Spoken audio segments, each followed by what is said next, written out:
Good afternoon. Hi, this is Devashish Majumdar from Xapsol, and today I'm going to talk about the Xapsol Rambhau Mhalgi Crossroads HR Conclave and Excellence Awards.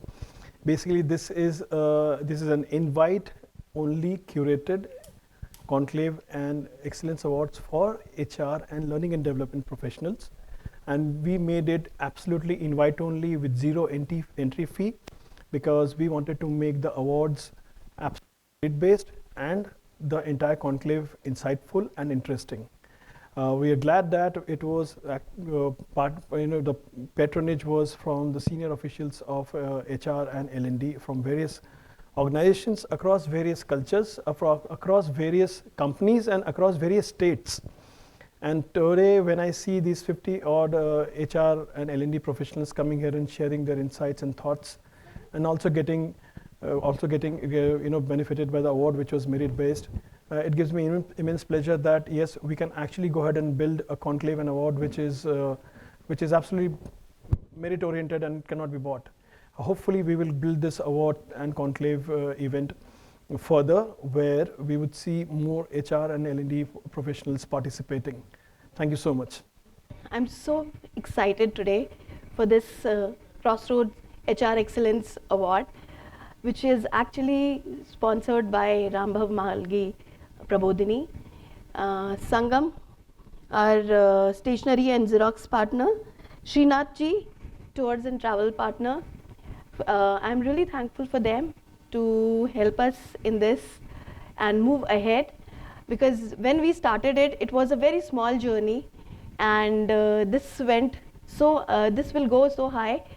We had never realized it, but I'm really thankful for all of them for coming together and making this space so good this is something which I really want that should grow, and what we are looking forward is growing it to a next level and bringing it to the world to make it a better HR conclave, which is actually not paid. It is unpaid one, no commercials involved. This is what we have been working on, and this is what we want to take it forward to. Thank you so much. So very good morning once again, and thank you for being on time, and sorry for the bit of a delay. I think that's that's a norm, right? And I'm Devashish Majumdar. I'm part of the Xapsol team, and a lot of you might have received mails from me about being a panel speaker or a moderator, stuff like that. And today we have with us our directors and the core team. So we have Upma. Upma, if you can say hi. So that's the core team that we have. We have Surabhi. This person is possibly the most famous person in this group. And then we have Satyajit. Satya.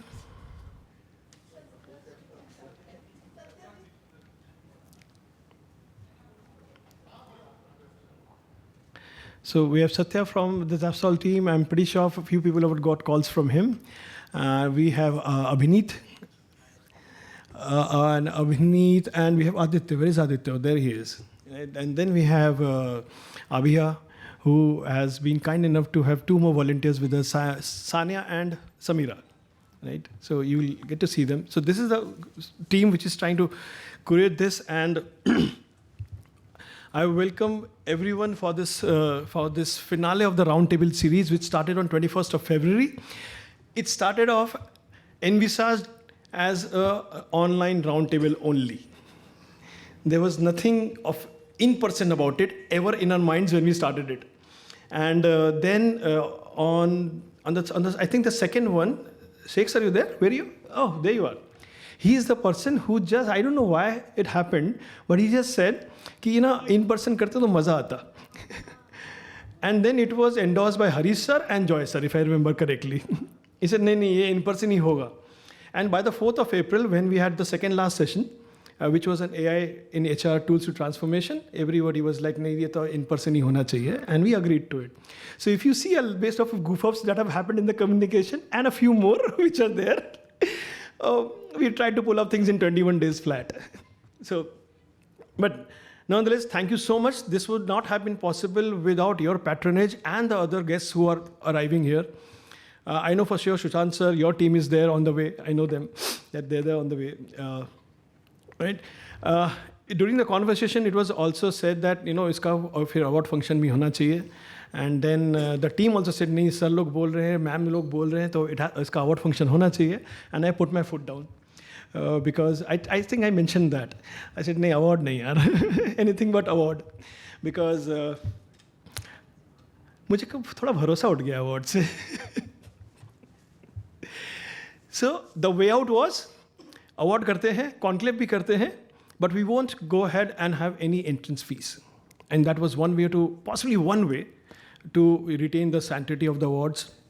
And so we said that it would be on only on merit, and the jury will also be decided from the delegates itself who have attended. And hence we have, we'll mention the jury names, so you know who has not given you the award if you have not won. It was not us. It was definitely not us. Right? So throughout the day, we will have 3 keynote addresses. We'll have 3 panel discussions, 1 simulation sneak peek if the time allows, because now we are at 11 o'clock, which is a good 1 hour delayed. So I don't know whether we will be able to get the sneak peek on the simulation. And 27 awards being given out of 58 nominations. Once again, we are not to be blamed. Why the 31 did not win? I'll give you the faces of the people who are to be blamed. Don't worry, that's there.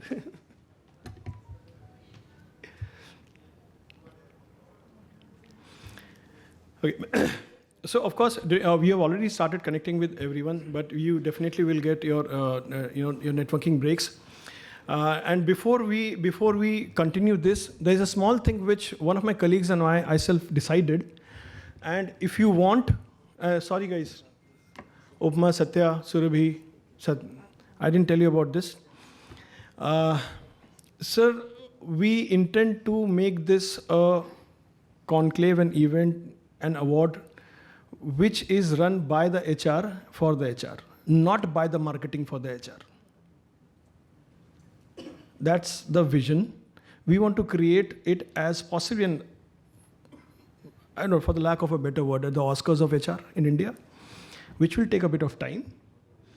And this cannot be done alone. Of course, I will mention the name of the partners and all of that. But for the academic piece of it, the sanctity piece of it, the HR piece of it, Abhineet, he has a writing board and a table. I request if somebody would want to build a guild and a committee out of here, if you would be interested. We would want to involve the practicing HR people to make this as a non-profit, not an organization, a non-profit, absolute merit-only award and conclave. The committee also decides what topic, which date. So I know all of you are very busy, but he will just walk around with that board. Abhineet, if you can. If anyone wants to be part of the committee, please write your name and sign, and we'll form a group and see if you can build something as an Oscar over the next few years. So you can. So he will walk around and see if you want to sign, if you want to put this. This will be a very close committee, and this committee will decide how we go about this conclave in future. Of course, along with our major partners.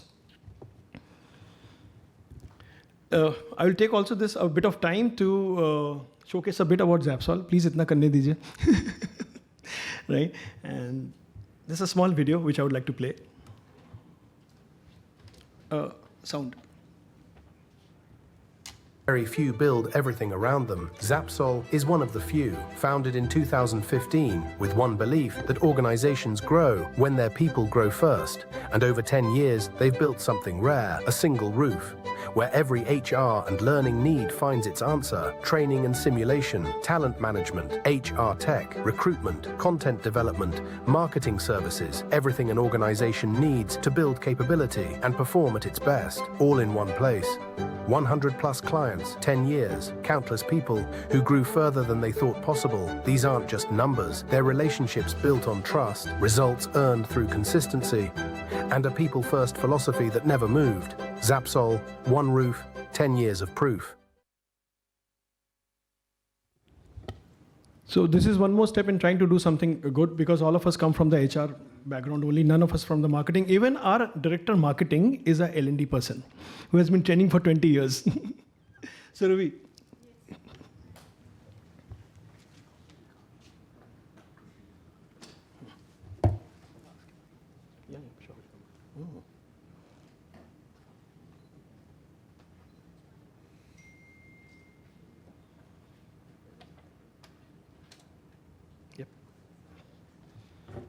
Most So thank you to the partners.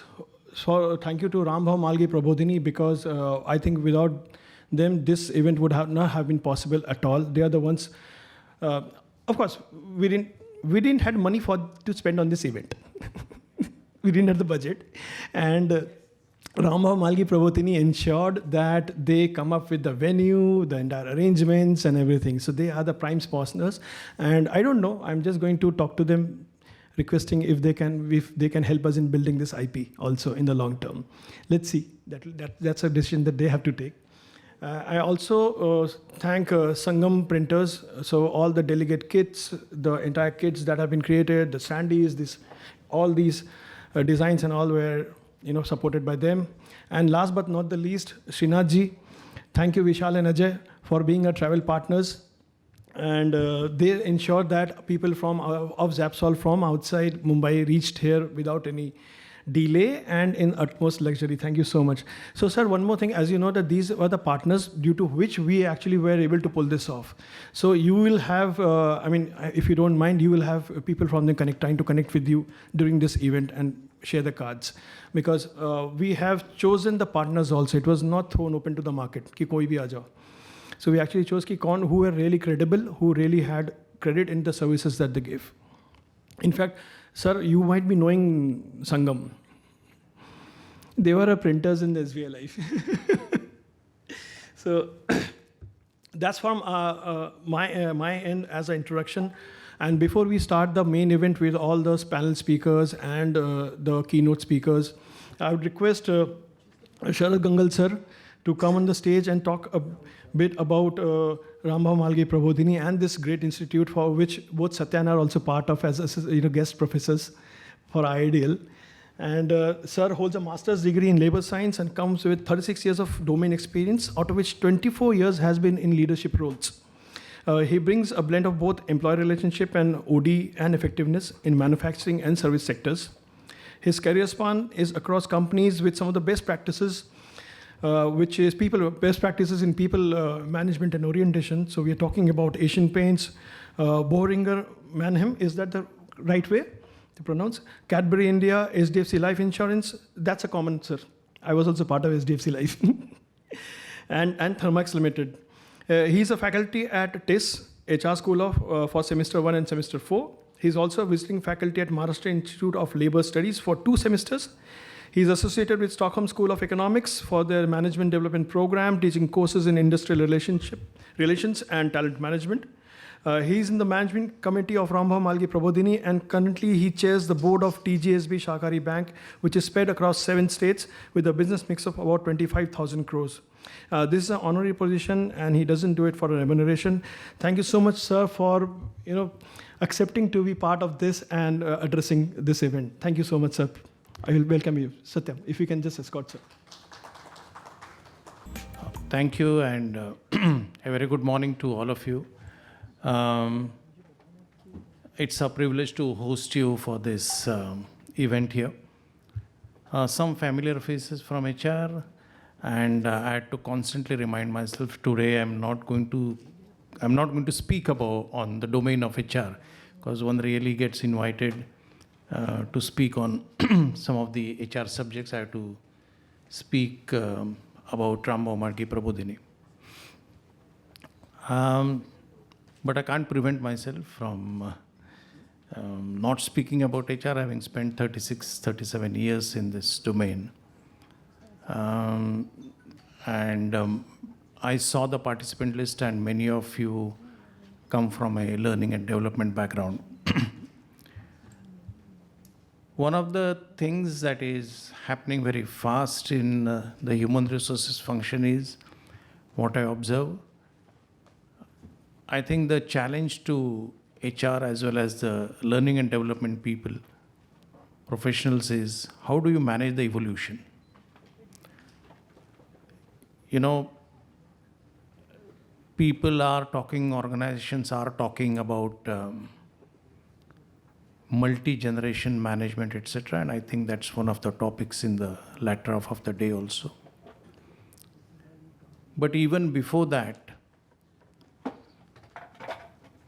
the evolution that is happening in the organizations at the workplace has to be managed by HR and L&D people because the expectations are quite different.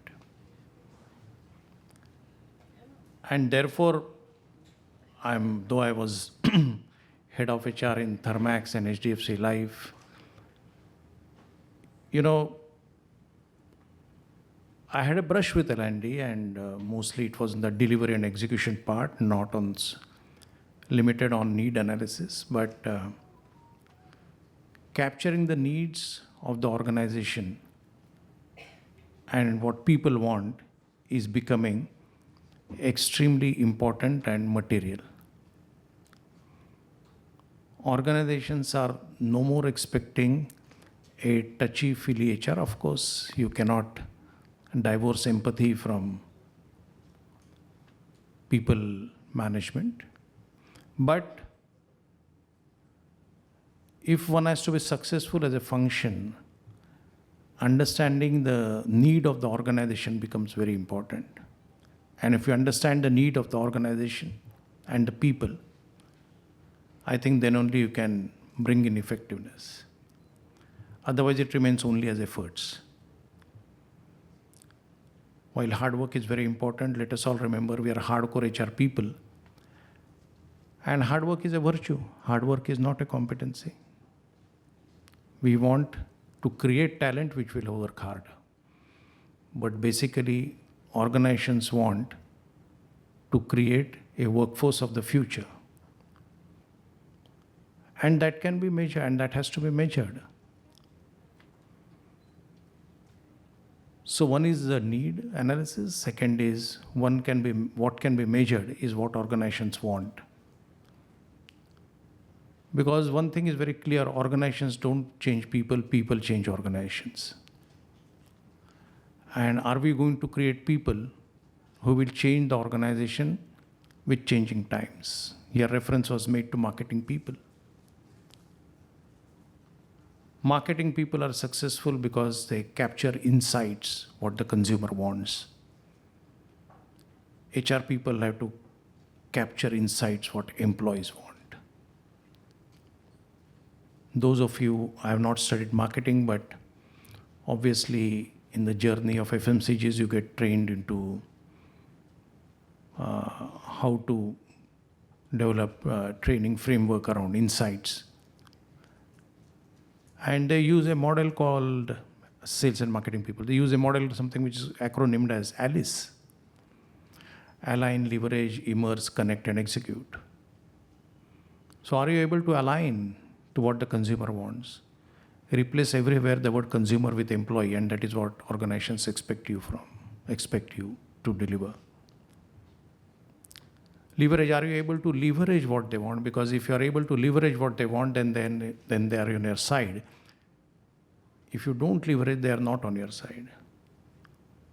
Immersion is being with them constantly. And suppose you are working in a group situation. Do you deploy what you learned in group dynamics and understand how groups behave? You have to immerse yourself. If you immerse, you'll be able to connect with employees. And if you're able to connect, you'll be able to execute. Even in a L&D profession, need analysis, if it comes first, and design and content comes next. If everything is done well on these two parameters, unless it is executed, I don't think the value of what has been thought of will be leveraged by the organization. And therefore, in an era where Work has become digital, workplace has become hybrid, and workmen have become autonomous. I think balancing between the three is what the challenge is for HR professionals and also learning and development professionals. Because nobody is interested today in classroom. Everybody says, I want to train myself on a handheld device at my time and at my convenience. How do you do it? I know it's not fully possible, but one needs to address because the generation is different. And unless the generation, what it expects, we are able to deliver, I don't think we'll be able to create value. And organizations will judge HR people on what they have delivered. So if you're doing succession planning, unless your potential mapping is accurate, there can't be a successful succession planning. And therefore you'll be judged as to have you judged the right potential in the organization. If you are judged, then what about their developmental needs? Have you deployed those programs which will help the organization? The simple function of HR, having spent so many years in HR, is help the organization to grow the organization. That's it. So what all you'll do to make the organization grow, right from talent acquisition to life cycle management to creating a very sound succession planning program through identifying potential. And this word talent gets used very often, but our ability to differentiate between manpower and talent is very important. Manpower is very important. Organizations do require solid citizens who will take the organizations on their shoulder and run, but 15% people make the difference. So talent is one which brings in that discontinuous advantage to the organization, which is disproportionate. Do we have the ability to identify those?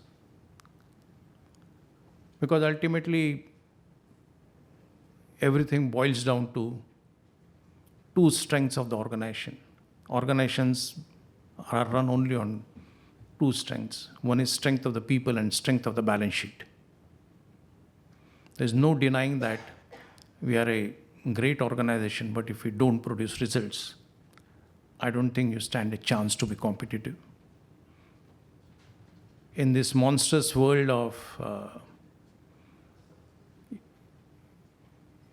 hostile takeovers, and many a times there is always a conflict between employee value proposition and shareholder value. I think both are important.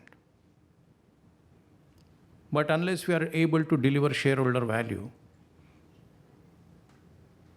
you don't create pride in the employees who work for your organizations. Because employees take pride in working for successful organizations.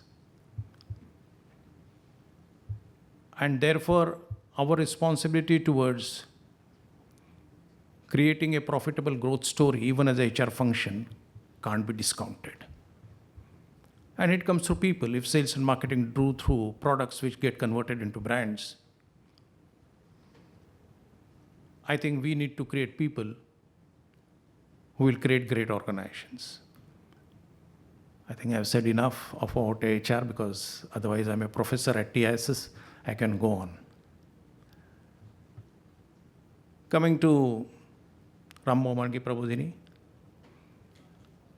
I think a bare walk, you could have realized the academic ambience and the environment that this great institution has been able to create for itself. In the midst of commercial world around, this organization tries to create a blend of training people who are in the social arena, at the same time offer the space to corporates. And the working model is obviously we can't charge to social organizations what normally gets charged in a commercial space.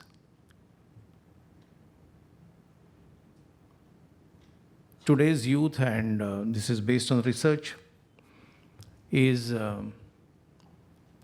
asking organizations, what is in it for me? What is the purpose of the role for me? You expand it to the organization, and unless organizations are able to blend purpose with profit, in today's world, organizations will be successful. Will they be sustainable? There is a question mark. Because society wants to have a say in everything what you do, and they got a medium through social media. And therefore, if I have to blend it with HR, since most of you are coming from HR, today's youth is asking, what is the purpose of the organization, or we work only for profit? And if the weightage of naturally commercial organizations, the profit weightage will be, I think it will be skewed on the profit side, say 70-30. Here it's slightly reverse. It's 70 for social organizations and 30 for commercial. Because all of us realize that, and it's best explained in Hindi words, sometimes vernacular explain it better. So I've had brush with unions in my career, and even now some of you who are from pure HR and not L&D, what is bugging all HR people is the new labor code. I don't know why we are bearing the weight of that new labor code like an atlas on our shoulders so much. I mean, it's in an evolution of countries, jurisprudence, a new labor code has come. Government has already said, take 2 years. We will not penalize you. We will not prosecute you. But what has happened is the spirit behind the labor code is getting missed in this technical discussion of what is inclusion in wages and what is exclusion in wages. I mean, these two words have become a HR jargon, which I think people will get jaded listening to this. Yeah. So, while I got many invites to speak, I went only in one global seminar. And I said that HR people should look at the spirit. For instance, if the Industrial Relations Code says that you are being allowed flexible labor, which is a fantastic move, which was required. India cannot have an exit policy of firing people because we don't have a social security net. And I've always said that even while I was a practicing manager, and therefore after a certain time I was stopped getting invites for seminars because I used to say this. India can't afford exit policies just like copying a Western model. Because then you will start creating criminals if somebody's job is gone. The country can't afford that. So coming back to the new labor code, organizations were already discussing, because I have to pay gratuity after 12 months for a contract labor, I'll keep him only for 11 months. No. And their same balance sheets will speak about how there is a purpose of existence for our organization. And the managing directors will give great speech in the shareholders meeting. I think organizations need to have purpose. Rambhau Mhalgi Prabodhini, I am a recent inductee as a trustee into this, works for a purpose more than profits. We make profits. We have to make profits, otherwise we can't offer you this ambience. But profit is not the driving force. The driving force is purpose. And coming back to, I was trying to tell you about what, when I speak to unions, many union leaders, I said, and vernacular explains it best, as I said, there's a difference between Neta and Netrutva. The country has produced lot of union netas, those swanky white color clothes and a Fortuner and with all the fingers loaded with golden rings. But when it comes to leadership, when it comes to Netrutva, how many of you have been able to lead? Because Netrutva is sustainable, Netagiri has a flavor of 5 years. Some of you are here from financial organizations. And financial services organizations normally have a life of 200 years. When I was working for HDFC Life, I realized that. Manufacturing organizations change location to location and they have a life of 45 to 50 years at one location. Now you realize this 200 years and you realize this 45 years, provided you work with a purpose. I think Rambhau Mhalgi Prabodhini, you leave aside this physical ambience. It will continue to be as it is. We'll try to better it. But the purpose is more important. And our effort is towards giving to the society and giving to the nation trained social workers, trained people who will go and work in public space, who will be a role model or rather change our perception when it comes to, oh, he's from a affiliated to political party, so there must be something wrong with him. That needs to be changed because if we are in a working democracy, we have to create a polity which is clean. Otherwise, the trust in democracy will be lost. And this is towards creating sound democratic organizations. This institute runs a course as to how do you work in local self-governing bodies. How do you create working professionals who get affiliated to NGOs and social bodies? Because that is very important if you want to have a very healthy society. Otherwise, all this talk of demographic dividend can get converted to demographic disaster. So, demographic dividend is about when you have a working population which is, say, 2 to 5% more than those who need to be supported through social security. So you'll find all countries, and there will be exceptions, but those countries don't have democracy. You largely take Europe, you largely take the developed nations of Southeast Asia, Japan, Korea, China. All of them are facing a demographic challenge. Fortunately for us, we are not, provided we are able to give a meaningful life to the youth. And for that, only corporates are not sufficient. We need to create an ecosystem which will be balanced, which has good polity, which has good social networking, which has good educational, academic environment, and of course, it has good organizations which will commercially contribute and also create a revenue model for the country and its shareholders. Now, you have to balance all these four. There will be enough who will create revenue models for commercial organizations, but you require somebody who will create a purpose in life through social and polity. Rambhau Mhalgi tries to do that. Rambhau Mhalgi Prabodhini tries to do it.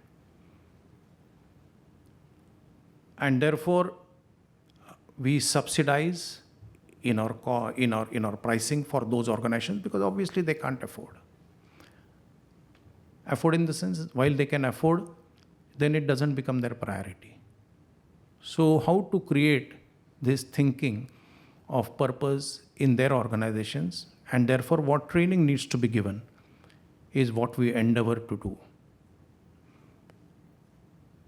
And most of us who come here as trustees, I want to clarify, we don't work for remuneration. And I don't want to sound arrogant, but nevertheless, it should be made known to everybody that, somebody has to chip in if you have to create a social good.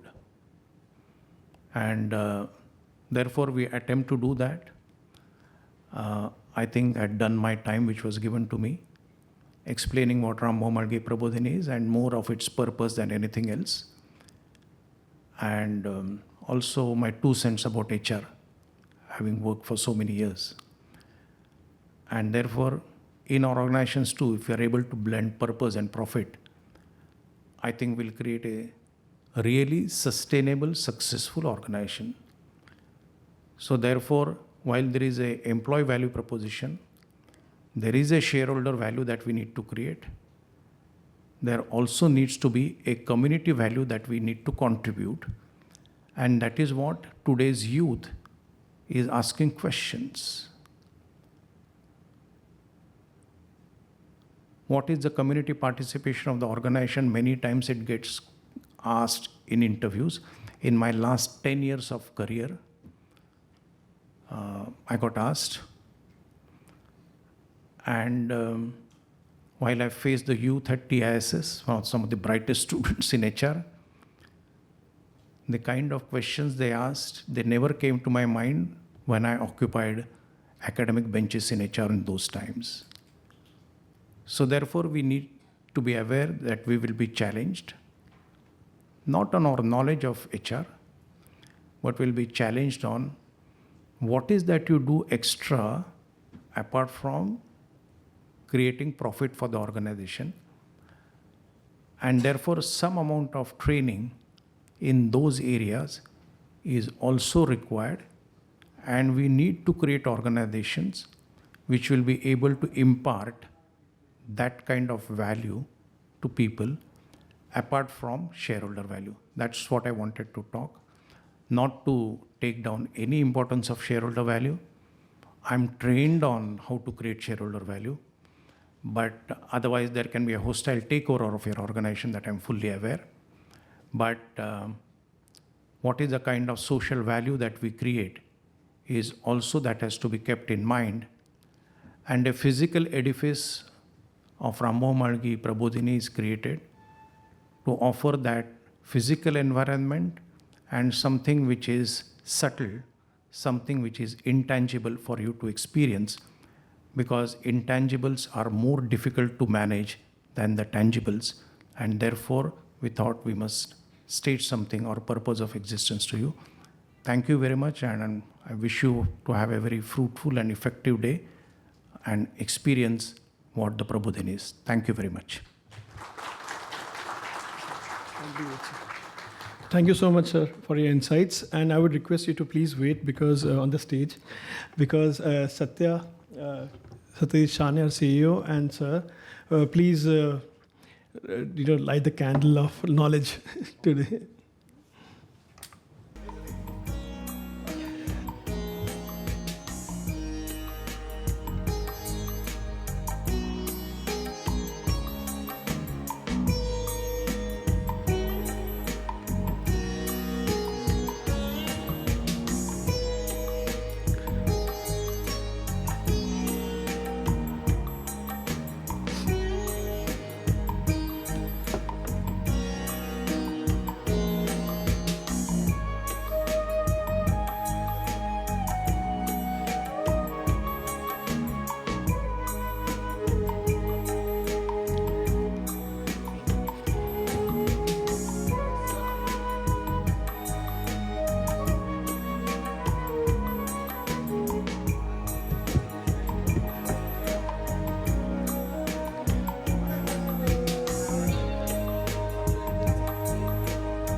Prashant sir, Satya, We'll have Prashant sir also join the dais.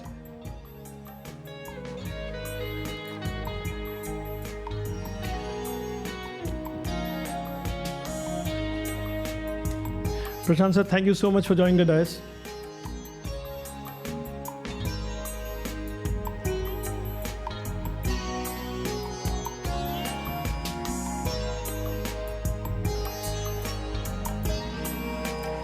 Thank you so much, Sharad Gangal sir. Thank you so much, Sharad Dakate sir.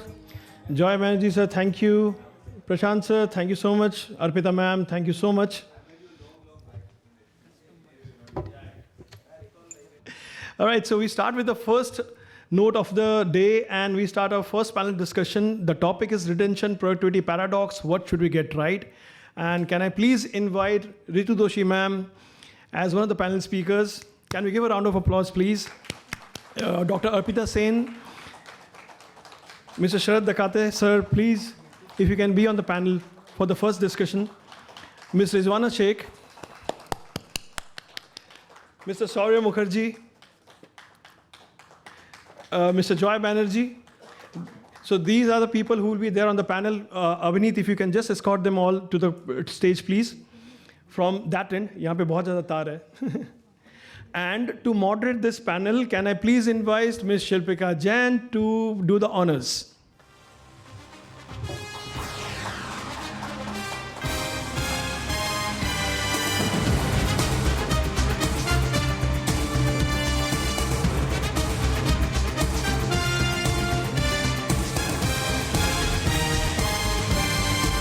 Please, I mean,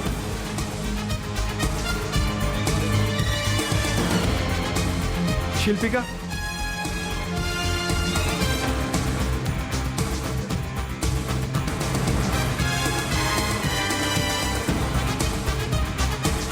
Thank you to all the panelists for giving their time, and we are really looking at some really great insights and your thoughts. Just to let Shilpika, before you start, thank you for giving me just one more minute. So the questions have already been given to the moderator. For all the panel discussions, we deliberately stopped ourselves from giving anything to the panelists. And the reason was, let's have some impromptu answers, some use cases, and great insights from all the panelists. No, it was not meant to put you in a wrong position. It was just that we really want use cases, and Joy sir knows that has been the trend of all our online panel discussions, because the moderators were from our team, and then the delegates didn't know what we were going to ask. So with this, I welcome all of you, and Shilpika, it's to you. Over to you, ma'am. Thank you so much, Devashish, and good morning to everyone. Again, repeating my name, Shilpika Jain here, and as Devashish has been saying, it's a mini Bengal HR conclave. I am also from the city of Joy. And so again, a half Bengali and a half Jain, but full Bengali from inside. So, and this panel also looks like kind of quite a bong connection sitting out here. So, welcome you all to this panel discussion, and I hope I can make it as interesting as you want it to be. First, I would really like to thank Devashish and Upma for their passion. I've seen them really into this profession, talking about L&D and OD, very passionately from last, I think, 10, 11, 12 years, I guess. And I hadn't expected it's going to be a big turnout like this. So congratulate to this team here and everyone who's present here to really making it on the last Saturday of April, a month full of events, not just wars, but labor codes, as Sir said, are like an atlas on all of our shoulders. But yes, a lot of events happening around the globe as well. So before we jump into the topic, it's again obviously about retention versus productivity, and how do organizations look at it, and what do we choose? So let me give you certain insights into this topic before we jump into it. So a lot of organizations like Google, like Amazon and the likes. In fact, Nike, I just read today morning, they've been laying off people for the past 1 year. So on one hand, they say that we want fewer people, but more output. And again, HR's job is really to have less manpower, increase engagement. So where does that leave employees?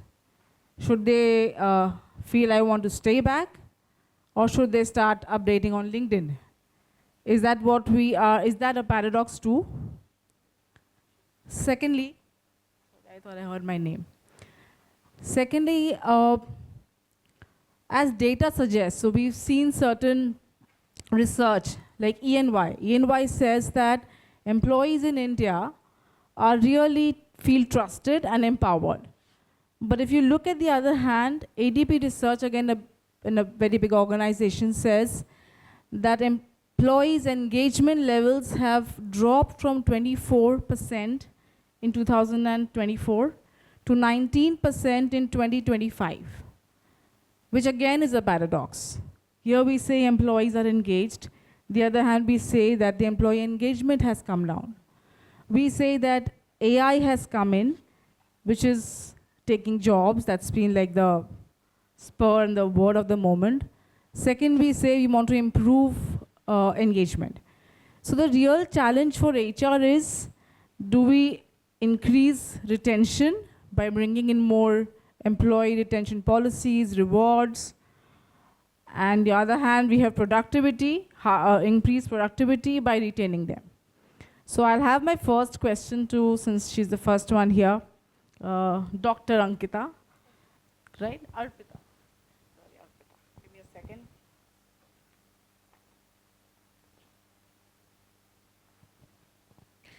So, Dr. Arpita, have organizations created this retention productivity paradox? And while measuring business outcomes, what is this one metric we should stop overvaluing immediately? That's a very good question to start this panel discussion with. Yes, to a certain extent, it is what our organizations have contributed to this paradox in a great way, because we are over-indexed on the word retention. So let me ask you, what do you mean by retention? Retention is not just by having the employee build their presence every day. So historically, we as organizations, we rewarded people with long tenures. In fact, our entire reward system, our promotion system, our emotional narratives have been spinning around employees who have been loyal to the organization for a long time. But are we actually doing this a good thing by rewarding the loyalty? What if the employee is there with us for such a long time, is just after a certain time, the employee feels that there is no need for any discretionary effort to be done. I'm just being here, billing my presence, getting paid, and getting rewarded for being here. If that happens, that is when the innovation of organizations stop. That's why you see all these organizations, they are laying off people. They actually are valuing some amount of attrition to happen, which is a non-regrettable attrition, which they are actually valuing that it should happen. And they are actually spending that money. They are giving discretionary effort to make those employees feel alive who are basically giving them more productivity. Now, when I talk about productivity without curiosity and contribution is useless. So in today's world, if two words which make an employee stay at an organization is whether what I am giving here is valued, whether I am getting to learn something. If the two of them, that is whether I am curious enough to stay here and grow, or whether what I am giving here is seen as contribution, not just as outcome. Once these two needs of an employee is met, that employee will feel alive to come to work every day. And that is what you should value. So gone are the days when you used to look at tenure, at the times when organizations are actually moving at contribution, at productivity instead of just long tenure. You should look at time to value. So if an employee joins my organization, how soon can I make this person part of my ecosystem? How soon that can person feel that this is their organization? They are co-creators of this organization along with me as their HR partner. Once they start internalizing this and feeling this, that metric is known as time to value. And that determines my organization's time to profitability or time to productivity. So I think we must move away from that metric which we were over-indexing in, that is tenure, and move to time to value. So it doesn't matter how many days I stay, but however I stay, I make an impact. That's what should be calculated. Thank you, Dr. Arpita, for this amazing insight. And again, to call out to Debashish, I have moderated the questions as per the panel also. So whatever was given to me is not going to be asked, okay? I have moderated. I'm a true moderator in that sense, okay? So taking a cue from your insight, Dr. Arpita, I'll come to to Mr. Joy sir rather. So she was talking about attrition, and somehow I got the feeling she was talking about healthy attrition. So should organizations become more comfortable with healthy attrition? If yes, how much is healthy attrition? So, like the word attrition itself is not that easy. Like, while we say that, the calculation is very simple, that, we look at how many people stayed with us and how many people left us. So we just say that's attrition. But I think attrition goes beyond that. So like, while we have people, I'll pick up a point with which doctor said is about loyalty. While loyalty at one point is good, but loyalty on a long term is not really good. Because then what happens is you're complacent. And with complacency is where the challenge starts. So I'll just pick it up with your earlier question, and then I'll answer this question. So when you talk about the complexities that we have around us, so it is not only limited to, what the organization is doing, what the employee is supposed to do, or how the situation is supposed to be for employee. You keep everything constant, yet you will see that people have been asked to go. So the complexity is not limited to this. The complexity is what is happening in the environment, what is happening for the business, what is happening for the environment in which we are working. And we're no longer in a situation where like systems used to change in few months. Systems are changing in minutes, in hours, and we are working in a situation where we have a multi-generational workforce. So the requirement is completely different. So this concept of constantly people being asked to go will continue. It will not stop till the time organizations, and which includes HR into it, are able to understand that there is a level of equation that needs to be followed. And I've spoken about this earlier also, but I'll speak again. So the equation is very simple. The equation is you have people, you have productivity, and you have profits. And once these equation falls into place, automatically the things are in order. Then you can do the employee engagement, then you can do all the other things which is kind of imbibing into it. And you will see that then the attritions are healthy for you. Now what is healthy attrition? So the healthy attrition is when you are able to retain your top performers. Like, if I have to put it into the 9 box of competency, if I'm able to retain all my stars and they continue to stay with me, I think that's my healthy retention. And if my the people who are at the bottom of my the pyramid, and if they keep on constantly moving out of it, I think that's healthy attrition. So we shouldn't only look at the number of people quitting it, we should look at who is quitting us. If the high performers are quitting us, that's not a good attrition. If the low performers are quitting us, I think that's good. We are good with it. So I think what was talking about is regretted and non-regretted attrition. That's what organizations also aim for, that we are able to retain the non-regrettables, and a healthy attrition of regrettables is what we can look forward to. Both of your insights gave me a question which I'm going to ask Rizwana here. And this is about engagement in organizations. So there are levels of engagement of employees. As I said, the 9 box, the top performers may be highly engaged. And maybe in the middle ones, they may not be very engaged. Here we're talking about engagement versus productivity. So is it a good phenomenon to have only highly engaged employees in the organization? Or should there be a limit? Should there be a demarcation? Are we okay with having semi-engaged organizations, people in the organization? Or what is an organization priority in terms of engagement? That's a good question. Thank you. Well, I think so. Engagement is good to keep the attrition level, in the high box. But in terms of, the question that you said, is it a mid engagement or high engagement or low engagement? So I believe engagement is there. Engagement is always there. I mean, when any people join your company, they believe that they will engage 100%. But it depends on the organization also to make them engage by giving perks or by recognizing them, rewarding them, and something like that. So as per me, if there is a high engagement, but then there is a performance is low, they are very low star performer, so that engagement will not work out at all. So to increase the engagement, it should be aligned with the performance, productivity, and goal of the company. So I don't completely go for the high engagement. I believe that engagement and performance and productivity and goals and focus should be aligned, and then the engagement works 100%. So for me, it's not high engagement, not low engagement, but the mid engagement should be there, where performance, productivity, and involvement of the people is, giving a company, because the way Sir said, people organization don't build people, but people build organization. So engagement is equally important for attrition level to reduce and all that. For that, we need to have an engagement policy, but not like high or low, but it's something like which will make them grow.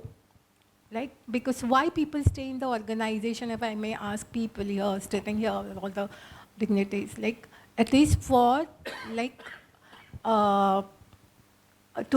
they come to the organization with the intention that they want to grow with the company. They want to learn from the company. So that's my answer. Thank you, Rizwana. Absolutely rightly said that it's not about high or low, it's about middle engagement. That's what she's talking about. And my 2 bits here is from my experience, own experience across sectors, whether it's been FMCG or hardcore manufacturing, which is absolutely human intensive, labor intensive.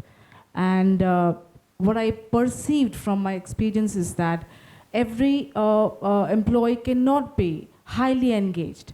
As Joy Sir said, they become complacent. But sometimes organization should value this complacency as well, because they become probably the root or the base for the high performers to really perform that well. I hope I could build a point on your point, sir. Or if you want to just add to it or something. I'd just like to add on that. So see, it's, as I said, things are not easy or that simple. So like while in complacency, what really builds is you have the experience. So you will have people who will know that this is how it works. So I'll build up on the concept that's written in the book Blink, which says that, you do same thing 10,000 times, 20,000 times, and this is what it's going to be. So complacency is there, but the person knows, okay, this is not going to be, or this is not going to work, or this is going to work. So that's good. But sometimes it happens is, mujhe kaun touch karne wala hai. Right. So that is not good. So that's not good, and that's not healthy for the organizations. And trust me, we are in an era where these things are impacting a lot, and organizations cannot afford to do that. And this is where the question comes, is the large force that we have. Like we read this newspaper articles that 2,000 people, 3,000 people have been asked to go. My question is, what's the denominator? Out of how many? So then you automatically get the answer that, did you do your planning well there? And if that is not correct, you will always have this. So it's a churn. Or possibly, as an organization, you are looking at it, let me keep on churning 2,000, 2,000, 2,000, and then out of that, I will possibly take 100, which are my core, which I want to retain. So it all depends. It's complex. Brilliantly said, sir, brilliantly. Taking a clue from what Rizwana, and in fact, everyone here was talking about productivity. So I'm going to come to Ritu here and ask that, how do you define and measure productivity, true productivity in your organization? See, before I come to that productivity part, the majority of hiring happens through talent acquisition, right? The skill mapping, if it is done right, okay, your retention equations would always go right. Because people who are joining, are they joining the right department? Okay, are they being hired for the right skills? That makes more sense for them. When they've been hired, are your managers are being equipped and trained enough so that they can take them to the growth path, which should start within 6 to 12 months? So at eTech, we correlate retention with productivity and not the otherwise, right? Because productivity will come when they feel that what they are doing is making sense. They are progressing in their career. And that's how the productivity will come. I cannot measure when it comes to people, because numbers would reflect automatically. It's not just because of incentives that we pay. It's because they are enjoying their work. It's something that they wanted to do. So again, skill mapping, if it is done right, productivity will definitely reflect in the results. That's my bet. Thank you, Ritu, for giving this bit. And coming from, again, a hardcore manufacturing, for me, it's just labor productivity. कितने minute में एक labour कितना pieces बनाता है? And that's what I've been working with from my days at Escorts and Kellogg's and now Owens Corning. But yeah, that's a different shift towards productivity, and I hope I can get it back to my organization as well and change the whole scenario there, hopefully. Thank you. Coming to, so I'm sorry I didn't catch your name here. Surya, sir. Okay. So the question here to you is about leadership. How much of this paradox, which you're talking about, productivity versus retention, is a leadership problem rather than an HR problem? Hello. Thank you for the questions. I think it is both. Honestly speaking, we in HR, we are good in coming up with new jargons, new terminologies. We are good in coming up, creating issues that may not be real in sense, but to keep our existence alive and to tell the world that, see, there is a huge problem in the entire world and we are there to save you. So that's because honestly speaking, it is us who says that, okay, during the induction to all the employees joining new, that you should feel this as your family, welcome to the family, and you are part of the family, this is your organization. And in few months time we tell that, okay, now you are not part of the family. You are laid off because the position is not there. So if at all you feel like it is, you are telling the employee that it is your family, it is your organization, then how come suddenly things changed? So I think it is created by HR to great extent, but yes, the leadership drives it. The culture you are driving within the organization, the culture like the fellow panelist was mentioning, whether you are promoting the culture of complacency, tenure, legacy system, or you are promoting a culture of talent or the culture of impact. You are measuring the impact that whoever is staying is making an impact. How you calculate the productivity. Your engagement scores are very high, 4.8, 4.9, 90% of your employees are participating in the engagement surveys, but your growth in the organization is very minimal. Then how you define the productivity? Then it is just the engagement survey is not making sense, or maybe the organization have to introspect that where I am going wrong. Either the engagement, we say that the engagement surveys are anonymous, but half of the world knows already that we push those engagement surveys to show that 90% completion, and it is done, I'm sorry to say, but it is done by the HR team, right? So we push people that you complete. We tell people that, hey, your team has not completed. How do you know that my team has not completed if it is an anonymous survey? So when you drive that, it has to be walk the talk. Otherwise, whatever you are saying just for the presentation, just for the boardroom, then it doesn't make sense. How do you measure the productivity? You have excellent team, but yes, the numbers are not growing. The real productivity is that what reflects in the book, how you create the value for the organization, how you create value for the stakeholders, how you create value for the society, and how you create or engage or empower the employee to grow within the organization. Because unfortunately, even during the interviews, we ask people that, okay, You are leaving your previous organization or the current organization in 2 years or 1 year, or the same questions that, okay, why you want to leave? And we ask the same question to a 10-year tenured employee, that why you want to leave after 10 years? How does it matter? He has contributed in his organization and he is leaving. He is coming to your organization. He will contribute for next 2 years and then he will leave the organization. Why do you want employee to be, or the applicant to judge on the number of years that he has spent on the organization? And why he is leaving? You need employee. He is a good applicant. Doesn't matter. You take that employee, give him the opportunity to contribute within the organization, grow within the organization, and leave the organization. How many of us within this room also will actually hire somebody if he, on the interview table itself, say that, okay, I am coming for 2 years in the organization. Don't expect many more years from me. I don't think we hire that. We straight away reject that employee or the applicant. And that is where the entire challenge comes. When we are open, when we say that yes, we want people who are really making impact to the organization or to the role that they, or the assignment that has been given to them, then you are actually engaging them, then actually you are giving them the opportunity to contribute, and then they grow, they contribute, and then they leave. That's the healthy attrition, retention, whatever terminology you say. That's my part of it. I think, Surya, you made something, you touched everyone's hearts here, everyone, the HR fraternity. They could strike a chord because you really spoke out the truth, right? And it's a new gen HR, that's what this is what the new generation HR should be talking about. Thanks for bringing this up. And before I actually come to my, so how much time do we have? Devashish and Maya? 10 more minutes, okay. Before I come to a final question to Sharat sir, I really want to bring this point up again. And anyone here in the panel, do you want to touch upon what Surya spoke? And then we also have a round for Q&A, but anyone wants to touch upon this again? So this question that when we ask an employee that why did you leave in just 2 years or 1.5 years, actually we also must introspect at that point of time. There are many reasons why an employee can leave.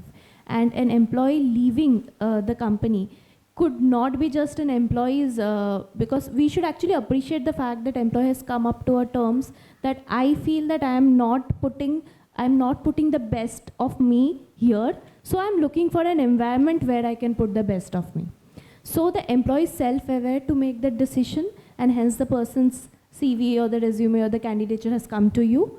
Second, an employee leaving the previous organization can be a result of a process or a system failure.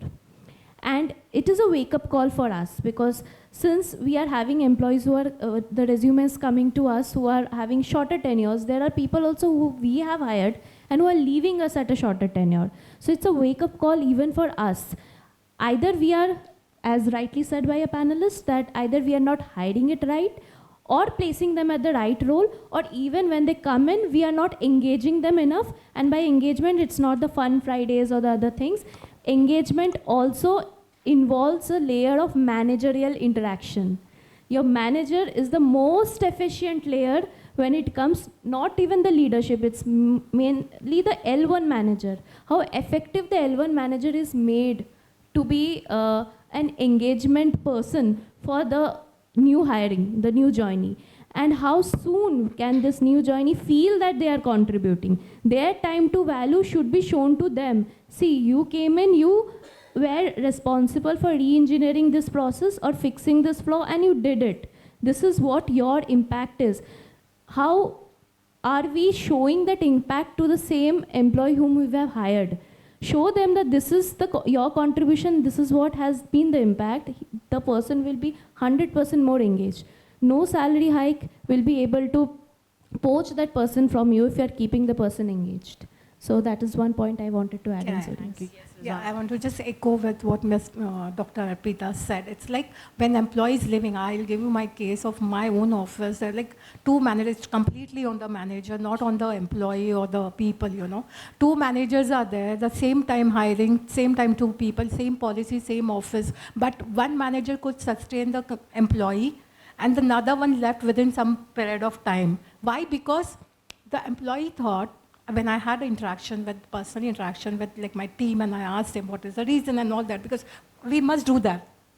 So when I had interaction with them, I got to know that that employee was feeling there is no growth, there is no clarity, and there is no kind of a sense of involvement. The manager was not asking him any question, not getting any inputs. There was no, no feedback and all that. So the employee also expect that there is some kind of involvement, some kind of growth should be there. When they see the growth, they tend to retain the organization. Otherwise, they think I'm not getting any growth, I'm not getting sense of involvement, I'm not getting any clarity on my job profile or something like that. They leave. So the important role which here in our organization who plays as managers, the managers has to give the clarity, manager has to show the growth of the, then the retention and all that, Yes.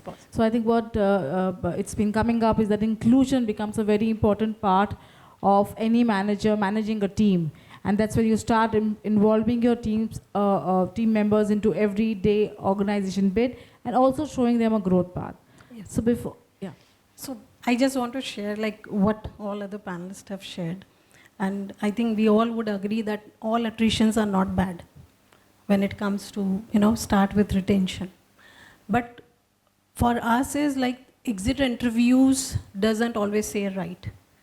Okay, so when we start with the, evaluating what is the impact, what is leading to it, at our organization, we always start with the first interaction, building the connection.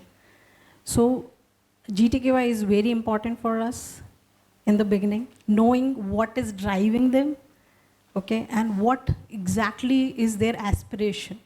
So within that 6 to 12 months, we connect with them within 30, 60, and 90 days. So that we exactly know what they aspire for. Because aspirations keep changing, So possibly after 6 months, they have done some certifications. We try to relocate them to that department, and we retain them. So every day we are retaining them. That's what we are doing. Yep. Thank you. Thank you, Ritu, for sharing. And maybe you can pick up a couple of bits and implement in your organizations. So last but not the least, Sharad sir, I'm going to ask you a question. It's more futuristic and forward-looking. So what is that one bold shift, we're going to make it 2 bold shifts, HR leaders must make in the next 2 years to align retention with productivity? Okay, thank you. Since organization did not give us a brief as regard to what gonna discuss, my answer is also gonna be similar lines, not straight away answering what, but thanks a lot for this opportunity. I was listening to my fellow colleagues and panelists, and a couple of interesting things that evolved today through this discussion. Let me take you back to what Mr. Sharad Gangal said in his opening statements.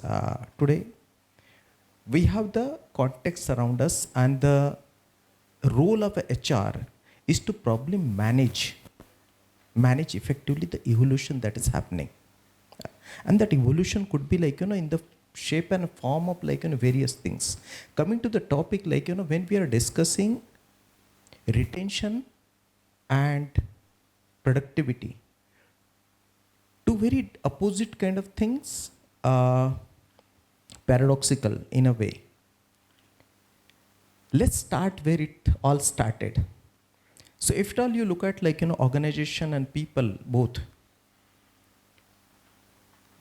fundamentally why they exist. And the one word that comes to my mind, whether it is an organization or a person or an individual, both exist probably and strive for one word, that is success. And in my opinion, success largely is largely a function of like, creating value through human potential in various forms and shapes. And if at all that is true, we also need to look at and answer whether productivity drives potential or otherwise. In my opinion, the first is true, second may not be always true, though related, interlinked, and will have some sort of crossover. And therefore, we need to be very clear in our mind what is that we are driving at least as a HR and L&D fraternity in your organization, respective organization. There was like, some sort of reference that Rizwana gave, and very interesting perspective. She said like, probably there could be a scale of engagement, and we should not be low, we should not be high, and somewhere we need to be in the middle. I fully agree. But question, and a bigger question in my mind today is, as HR folks, are we driving engagement, loyalty, or we wish to drive alignment? What if my guys are engaged, loyal, but not aligned?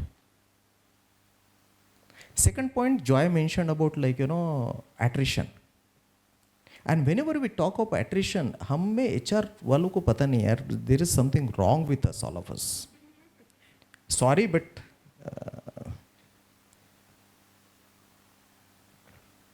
hope all the guys sitting in this room will agree. Google is a great organization. Has anybody asked any time what is the attrition level in Google?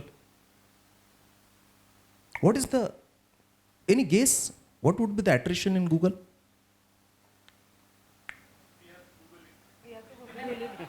Google it. You will not get the correct answer. You will have to ask some Googler. Not very healthy numbers. But do we discuss? When we talk of like in our organizations, as HR folks, we are very, we feel happy to talk about my engagement score and great place to work score and so on and so forth. And we start measuring ourselves through the lenses of like, my engagement score.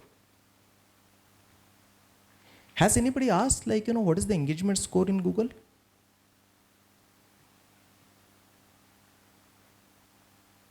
And therefore, in my mind, at least like, in my mind, question is, and probably that is a challenge for us, all of us sitting in this room and the intern fraternity outside is, what is that you drive? Whether productivity or retention. What if, and there was a reference, average stay or longevity in the organization. Who defines that? Who says that like, कि 3 साल रह गया तो आदमी अच्छा हो जाता है? And therefore, somewhere we'll have to get out of like, this whole stuff of like, how we look at things. Okay, let me give a context. One of the bigger and biggest roles that like, HR folks, like, especially at the higher levels, need to deal with, how's that like, you support leadership, and especially like, transitions in the leadership. Take an example of like, you get a new CEO, and CEO would look at like, first 12 months to create a success for himself. Right? During that period, what is that he is driving and what is that you are trying to like, push across matters a lot. And from that space, if at all you have to look at, there is nothing else but productivity becomes like, paramount and like, very primary things. So in my opinion, just to like, bring in like, a bit of a clarity in terms of what we are discussing today, we should be concerned rather about how you drive the productivity than the retention. Because in my opinion, retention is a byproduct. As long as you are able to get things right. If at all you are able to do the things right, and believe me, everyone sitting in the room, put your hand on the chest. Most of the time you want to participate in the award ceremonies and some surveys and the studies to bring in some trophies so that you are able to showcase to your CEO sometimes. May not be true all the times, but like, that is also the fact. कितने बार ऐसा होता है कि a CHRO stands up and says that like, I'll not participate in award ceremony which asks for the participation fees. The day we start doing that, like, probably we have arrived as a function.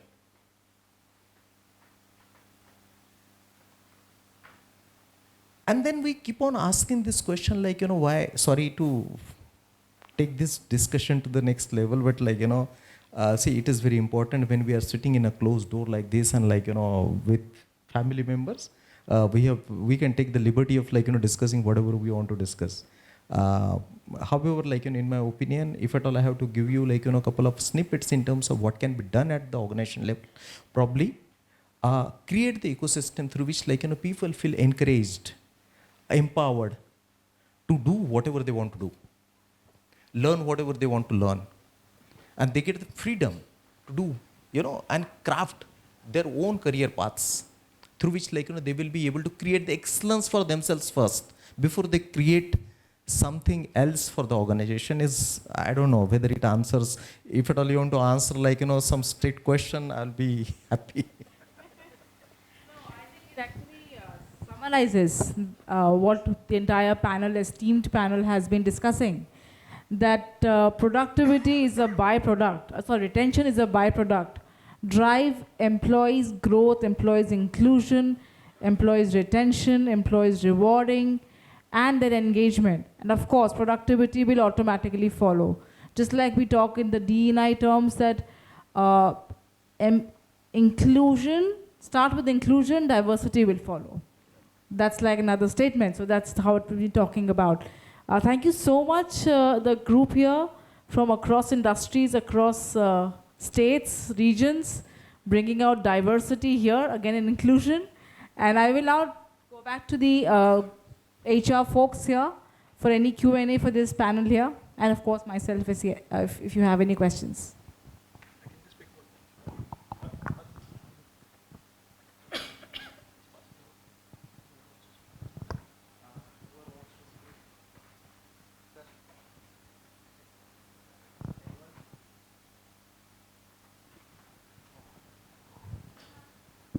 I don't have a question, but I just wanted to add to one thing is, this is from personal experience that I have observed. A lot of times organizations say we're giving good opportunity, we give you opportunity, but multiple times we've seen that employees get burdened also. They don't want those opportunities.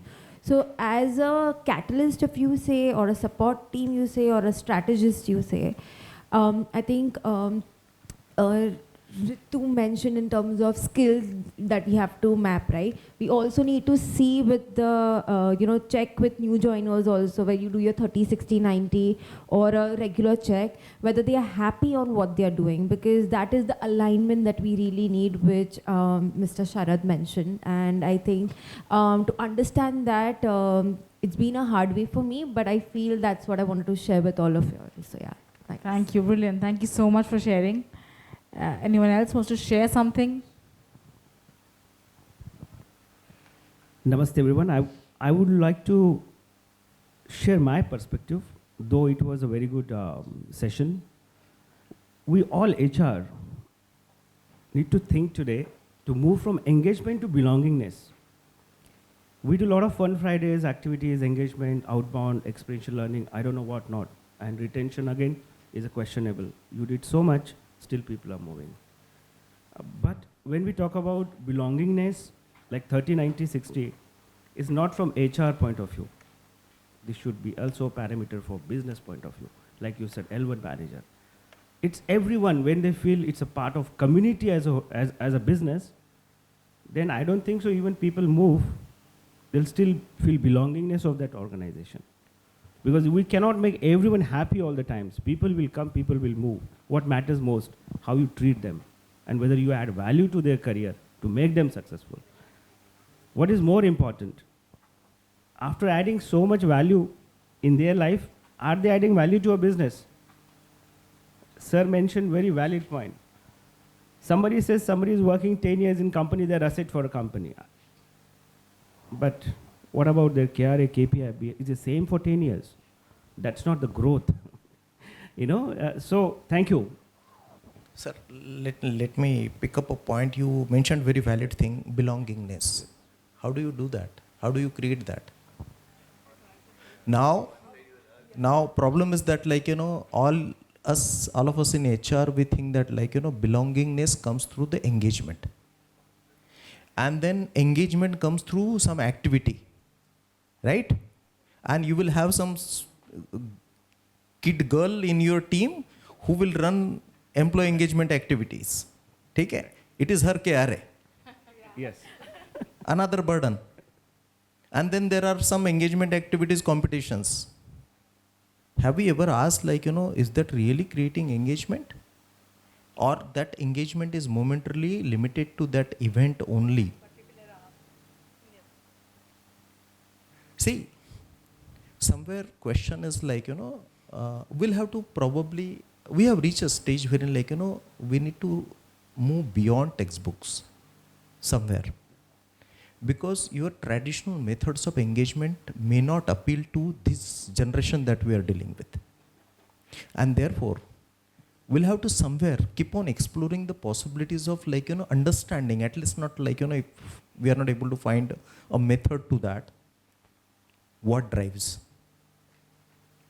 what is engagement means, what even belongingness means. Gone the days when people used to work for their bosses or the brand. It is no more appeal factor. What you do? See, simplistic way of looking at, the way I look at it, I could be right and wrong.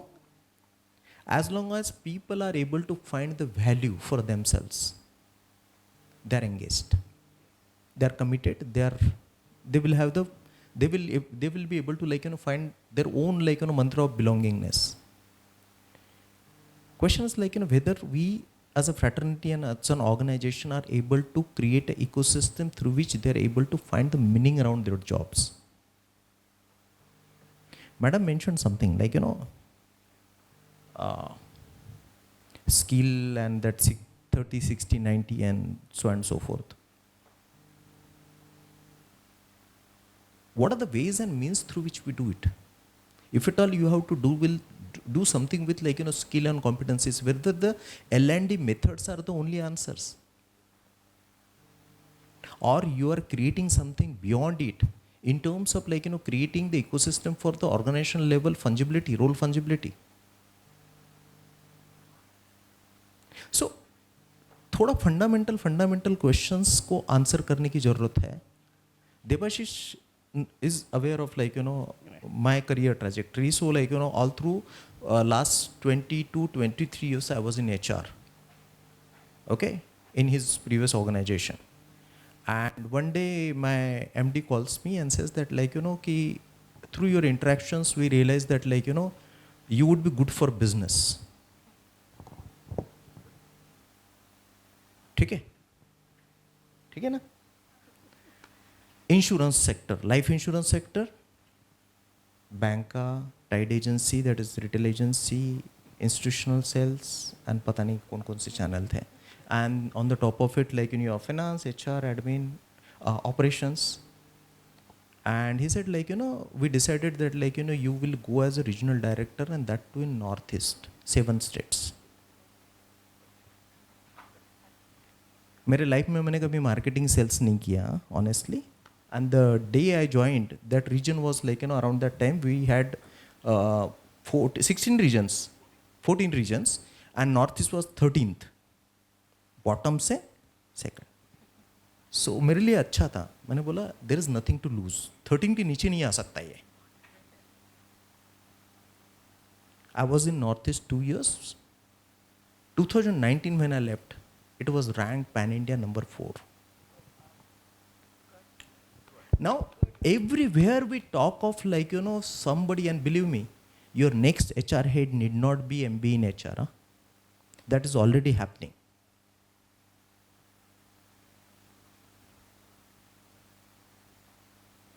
We limit ourselves. We thought 2 साल पढ़ाई कर लिया और इसलिए हम ना expert बन गए HR में. And we know humans better. One thing we miss in all our so-called activities is authenticity. The day you bring in authenticity कि मुझे एंगेज करने के लिए एक्टिविटी करनी है, I think we have answered. Very true. Thank you so much, and of course, and we can continue because it's a very, very interesting topic. We've moved from an original topic to the true essence of Asia, but it's evolved, and this group here can, of course, continue over tea break and lunch and interact with them. So I'll just leave you with a thought that, as we say, leadership is a quality, so is HR-ship. It's not of one person, it's everyone is HR. So that's, I leave with the thought. Thank you so much. Thank you, everyone. Thank you so much, Shilpika. And I actually saw insights to hard-hitting impact. That was the journey of this panel discussion. Thank you so much. But before you leave this dais and the stage, I would request Shilpika, Satya from Xapsol, Upma, and Surabhi to please come on the stage. And Shilpika, you have to lead this with our team members to please give the certificates to the panel discussion team members. So we have Ms. Ritu Doshi, Manager HR, eTech Global. She came all the way from Gujarat to attend this. Dr. Arpita Sen, AVP HR and L&D for Hitachi Payment Services. Mr. Sharad Dakate, CHRO, National Stock Exchange. Ms. Rizwana Sheikh, CHRO, Acme India. Mr. Shaurya Mukherjee, HR VP for InCred Financial, Mr. Joy Banerjee, CHRO for CDSL, and of course, leading Xapsol's team is Shilpika Jain, who is the India partner, HR VP for Owens Corning, and I would request our members also to be please on the stage for this photograph too. Ritu ma'am, just a small request. We will courier a certificate. It is there, but we will courier a certificate to you. Surabhi, Upma, and Satya, if you can join the elite panelists and our moderator Shilpika for a photograph, a group photograph, please.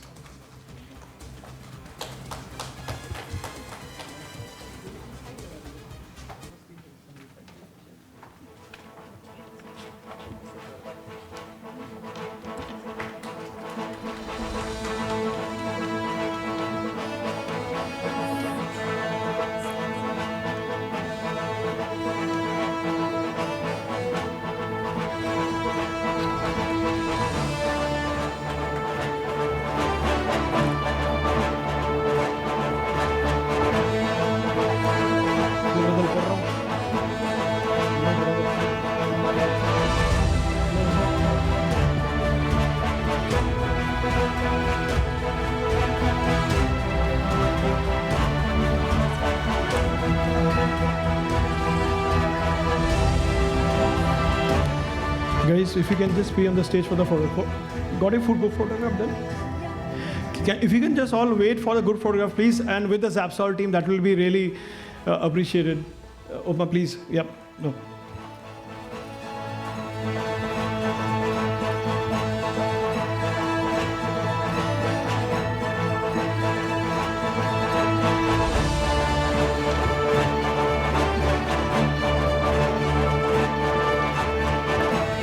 Shilpika, as far as the moderator is concerned, a thankless job like a trainer's. But no, thank you so much for moderating it so well, and please be patient. That's all I can say. But thank you so much, Shilpika, for doing it so wonderfully. Thank you to all the panelists.